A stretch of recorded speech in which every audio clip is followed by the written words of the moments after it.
Reserve নিয়ে চিন্তা করছেন কেন? আর চিন্তা আছে? কিন্তু এখনো তো স্যার অনেক নিচে ওই তো আবার ঘুরে ফিরে একই কথা।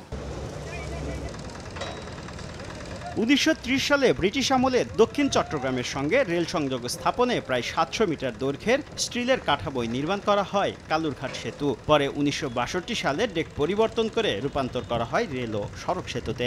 জোড়াতালি দিয়ে চলা শতবর্ষী এই সেতুর পরিবর্তে নতুন আরেকটি সেতু নির্মাণের সিদ্ধান্ত নিয়েছে সরকার।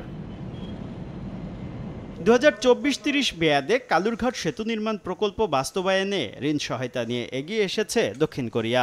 ইডিসিএফ এবং ইডিপিএফ তহবিল থেকে ৮১ কোটি ৪৯ লাখ ডলার বা ৯,৫৩৪ কোটি ৪৪ লাখ টাকার ঋণ দিচ্ছে দেশটি। বৃহস্পতিবার চুক্তি স্বাক্ষর অনুষ্ঠানে সংশ্লিষ্টরা জানান ০.০১% এবং ১% সুদ হারে যথাক্রমে ৩০ ও ৪০ বছরে শোধ করতে হবে ঋণের অর্থ। কোরিয়ানরাও জাপানের মতোই অনেকটা, এরা আশা করি যে নির্ধারিত সময়ের মধ্যেই তারা এই ব্রিজের কাজটা সম্পন্ন করতে পারবে। এই টাকা তো আমার মনে হয় যে ইআরডির কাছে তারা প্লেস করে দিছে। আমরা কামিং অর্থ বছরেই এই অর্থ বছরে আমরা কাজ করতে পারবো, অসুবিধা নেই।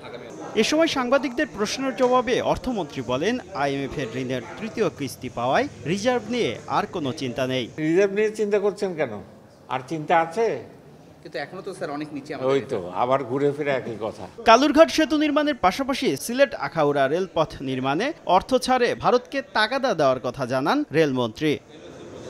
শুভ খান, সময় সংবাদ, ঢাকা।